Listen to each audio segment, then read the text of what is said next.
안녕하십니까. 이어서 경남 소식입니다. 창원시가 새해 초부터 광역시 승격 작업을 적극적으로 추진하고 있습니다. 상공계와 시의회, 공무원 노조까지 참여하면서 범시민 운동 모양새까지 갖췄습니다. 보도에 진정은 기자입니다. 최근 7개월여 동안 새 야구장 문제 등으로 창원시와 대립각을 세워온 창원시의회.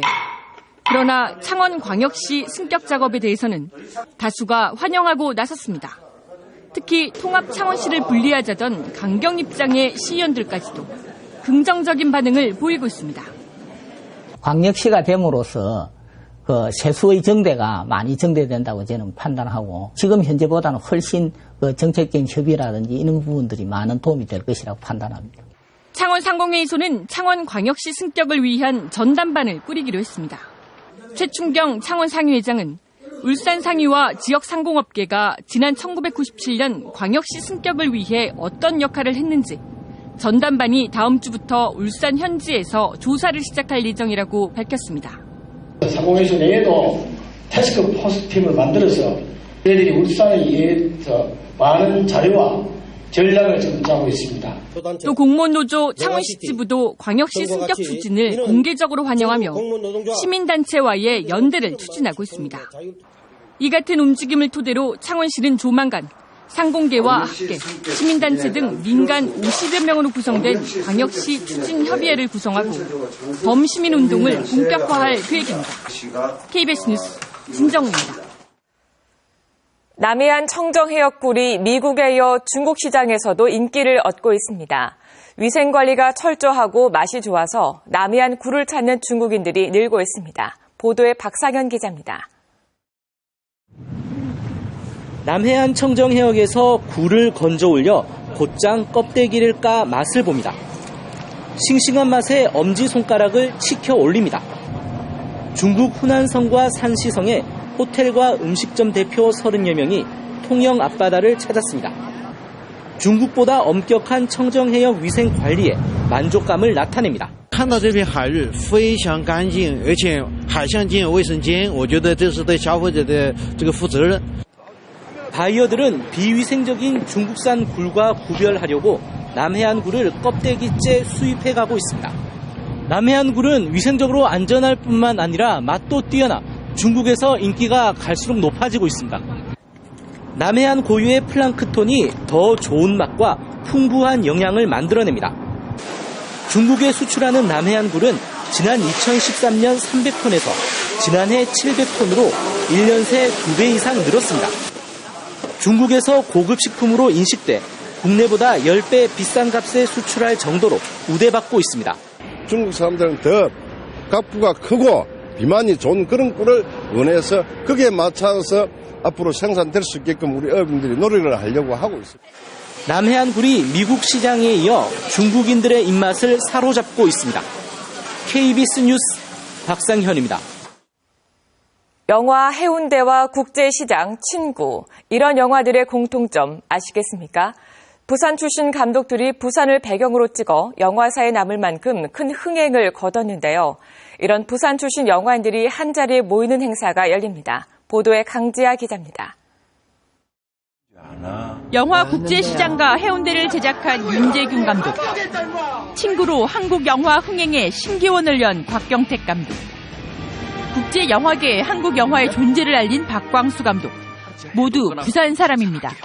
송강호, 강동원, 오달수, 임시완, 최지우, 조재현, 장혁, 도창석 씨 등 부산 출신 영화 배우들도 즐비합니다.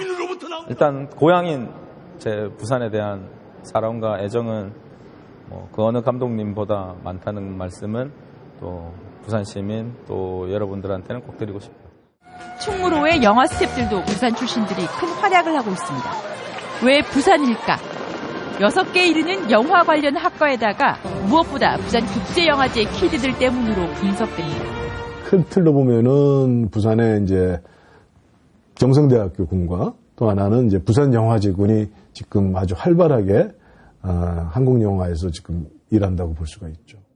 부산시는 이런 부산의 영화 파워를 10분 이용하기로 했습니다. 먼저 오는 4월 시장 공간에서 부산 출신 감독 20여 명과 배우 80여 명 등 부산 출신 영화인 100여 명을 초대해 부산 영화인의 날 행사를 열 계획입니다. 부산국제영화제 20회를 기념한다는 의미도 있습니다.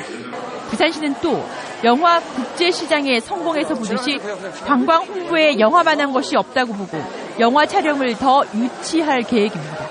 부산시는 또 부산을 긍정적이고 아름답게 담은 영화에 대해서도 전폭적으로 제작비를 지원할 계획입니다. KBS 뉴스 강지아입니다.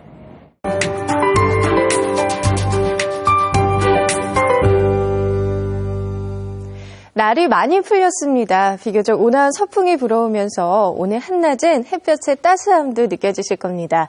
현재 창원의 아침 기온 0도로 출발하며 평년 수준의 기온을 보이고 있고요. 낮 기온은 8도까지 오르겠습니다.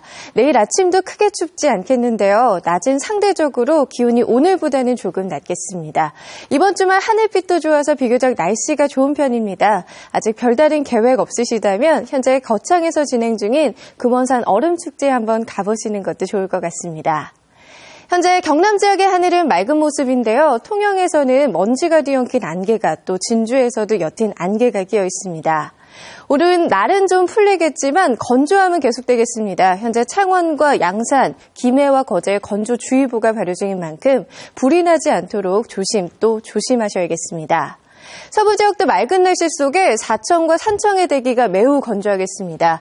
아침 기온은 합천 영하 5.8도, 산청은 영상 1.2도로 출발하며 어제보다 1도에서 최고 5도가량 높게 출발하고 있고요. 한낮 기온도 진주 9도, 사천 역시 9도까지 올라서 어제보다 조금 높겠습니다. 오늘 동해남부 먼바다에서는 바람이 강하게 불겠고요. 물결은 0.5에서 최고 2.5m까지 일겠습니다. 내일 다시 낮부터 찬바람이 불어오면서 반짝 추위가 월요일에 이어지겠습니다. 다음 주는 가끔 구름만 많은 가운데 금요일에 비 예보가 있습니다. 기상경보였습니다. 마산 가포 신항과 항만 배후단지를 잇는 도로가 다음 주 월요일 임시 개통됩니다.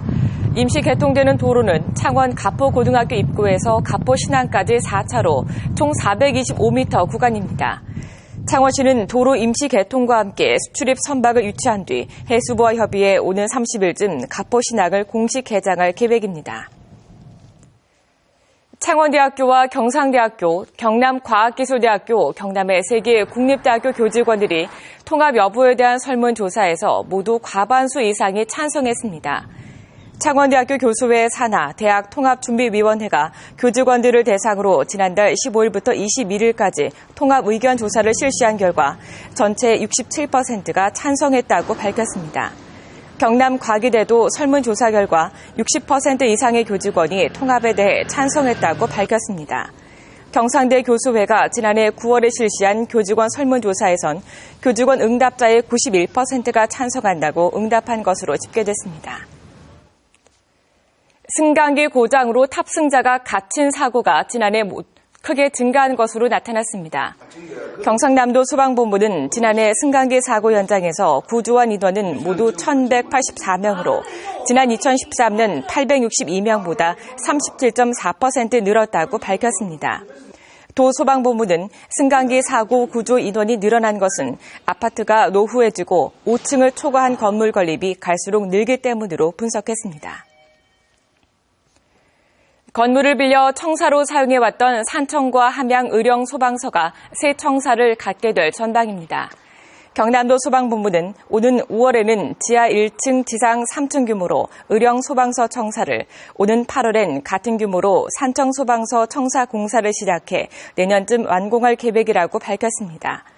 또 함양 소방서 청사는 오는 연말쯤 착공돼 2017년 상반기에 완공될 것이라고 덧붙였습니다. 진주 혁신도시의 유통시설이 잇따라 건축 허가를 받았습니다. 롯데아울렛은 지난 5일 진주시로부터 건축 허가를 받으면서 이달 말쯤 중소기업진흥공단 맞은편에서 건물 착공에 들어가 내년 상반기에 복합 쇼핑몰을 운영할 계획입니다. 또 중형급 매장을 준비하는 탑마트도 한국토지주택공사 신사옥 뒤편 주차장에 판매 시설을 짓기 위한 건축 허가를 받고 올해 상반기에 운영에 들어갈 예정입니다. 지금까지 경남 소식이었습니다.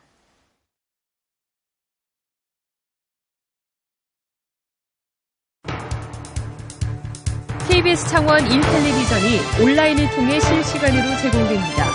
KBS 창원 홈페이지를 통해 볼 수 있고 모바일 앱인 플레이어 K를 통해서도 볼 수 있습니다. 다시 보기 서비스도 창원 홈페이지와 KBS 뉴스 앱, 유튜브에서 제공되고 있습니다. 시청자 여러분의 많은 관심 바랍니다.